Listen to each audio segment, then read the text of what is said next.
My name is Steve Douglas. I work for the Army SBIR Technical Assistance Advocate, and my charter is to assist small businesses to transition their projects into the Army programs of record. If a scientist is lucky enough to work for a company that can pay his salary and allow him to do what he loves to do, which is scientific research, and that's all he wants to do, then he's found a vocation. He may not have found a business, but he's found a vocation that he'll be happy and content. Necessarily start their own company. Sales process, they say you make the sale if you can determine what the pain is of the customer. So you need to find the pain point, which that's what motivates people to want to relieve their pain, or to solve their problem, if you will.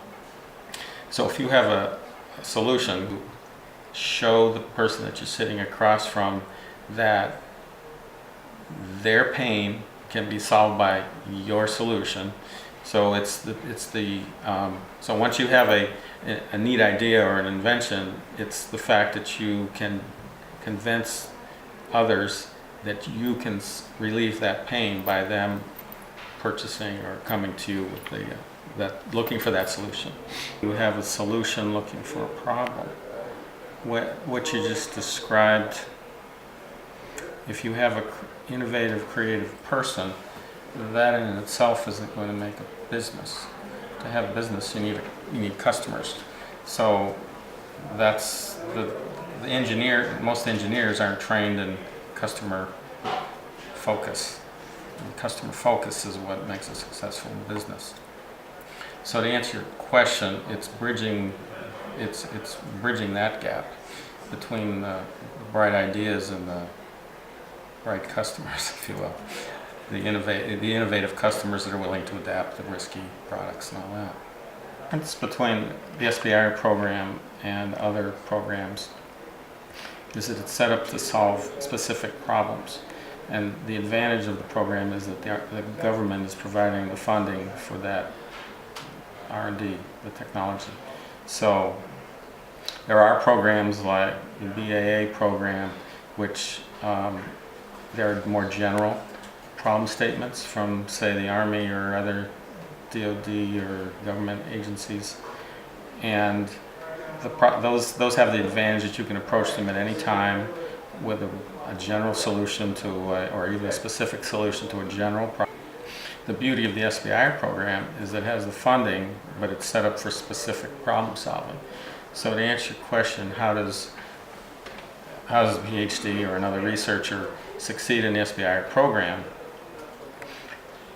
He's got to identify those opportunities government-wide to which he has a solution. In other words, he's got a solution looking for a problem.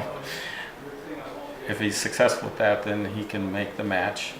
The other way is to network with government researchers so that they will write up a topic that he can then fill a need for. In other words, you've got to connect those two dots, the problem and the solution. And if you have the solution, you either have to find a problem or you have to make a problem that's defined such that your solution will solve that problem. You can go about it, the chicken and the egg, or the egg and the chicken. Those are kind of the steps. And one of the things I talk through is I have a little talking paper about how do you I have a bright idea that I think will solve a problem for the soldiers. How do I start? Where do I start within the government? And I talk through the pros and cons and the different avenues to answer that question, where do I start? And to be successful, like you just asked, you have to know where to start, because the DoD or the government is a large entity, and a small business or the individual is dwarfed by the immensity of it and doesn't necessarily know where to take that first step. And that's one of the things I try to do. If you can, identify a market need. You have the pull of the marketplace asking for your solution or your product. That's ideal. That's how most commercial companies operate. They have product managers and marketing departments, and they look for those problems that they feel that their niche or their product, their technology can solve. So they're starting from a base product, so product line and technology, and they look for new markets that they feel they can branch out using the core competencies, because they want to build upon those core competencies. Absent all of that, there is the case where you try to build a market. You have an idea that nobody's ever thought of before. That's a harder road to go down, but it's possible to do it. I think in that case there's the issue of startup funding. How do you survive and develop or cultivate a market that hasn't been seen or understood before? And so there's a startup capital issue. When you want to change a culture in an organization, they talk about skunk works, they talk about pilot programs, they talk about demonstrating the success of a new idea in a small kernel of an area, like a pilot program, or have a champion in a certain area. Well, same thing if you've got an idea and you want to change the culture of a region of the country. It's the same kind of thing. You've got to start with a small success, have people see that it is, oh gee, that's a great application, for instance, for that software or that iPhone app, and then build a culture or a group that crowdsourcing, whatever you want to call it, which will then grow from word of mouth maybe, or again with the media these days, it can grow astronomically very quickly. But again, you start with a small seed and you have to show great success if you're trying to develop a market. So you have to teach people that there is a problem that this is solving that maybe they didn't know that could be solved previously with new technology. So technology by itself, the phrase that we use is an engineer can build a statue onto his own technology or his own invention, but if it's just a statue, no one's going to care except the inventor.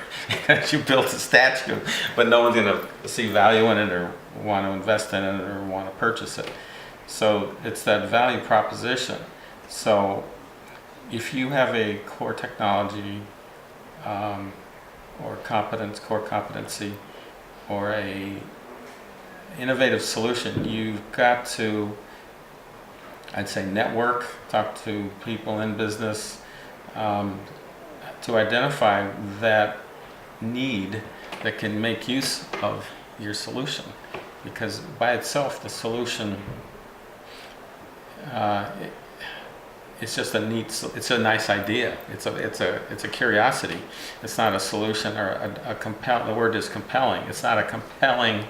It doesn't compel anybody to want to act. If you want to compel someone to act, you have to make them want what you have, that solution that you have. So that inner feeling that you have to strive to achieve is that need. Specific times in your 4 periods I'll speak from the standpoint of the Army, SBIR, and STTR programs. There are 4 windows in the SBIR calendar about every quarter, and they put out topics. The topics come from all of the commands. Topics, those 165 topics have been previously split amongst the different Army commands. I work at Natick Soldier Systems in Natick, Massachusetts, and we had 11 topics.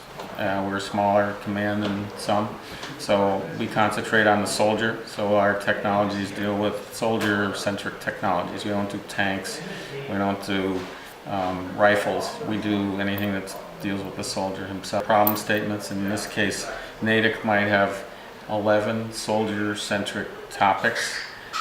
For instance, burden or the weight that a soldier carries is a very hot item. So there might be some about lightening the load that the soldier carries. That might be some of the areas. There's some with drones these days, drone technology, anti-drone technology, things like that. If the solicitation comes out, you see a problem that you think you can solve, you submit a proposal. They get evaluated within the next 2 to 4 months. 2 awards are made for phase 1. Phase 1 is $100,000. They're 6-month programs. You do the 6-month program, and then in essence, because there's 2 phase 1 contractors, you're in essence in phase 2 follow-on, and both the phase 1 contractors at the end of the 6-month program will submit phase 2 proposals. The phase 2 is $1 million and spread over 2 years. So that $1 million program usually goes to one of the 2 contractors. So that's why they call it basically it's a competition in phase 1.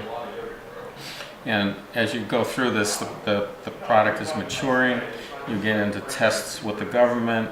At the end of the phase 2, there's another funding opportunity. It's for another $500,000. It's called a phase 2 enhancement. And if you find that you're doing well, but you need a little more money, that phase 2 enhancements opportunity is available. And that'll get you another $500,000 for another 1 to 2 years if you need it. And at that point, the SBIR program is done for that topic, with one caveat. There is now a frequent, or once a year, there's apt to be an opportunity for a sequential phase 2. And this is based upon Army budgets. If it's a year where they have more money that they haven't been able to allocate, so that in that case you can get another phase 2 to follow on to that, and that's another $1 million, another 2 years, and that's usually based upon the original topic. So you can see how you can stretch out to 100,000, $1 million, 500,000, another $1 million, and then another 500,000. So in one topic, one problem area, you could end up with over $3 million of investments.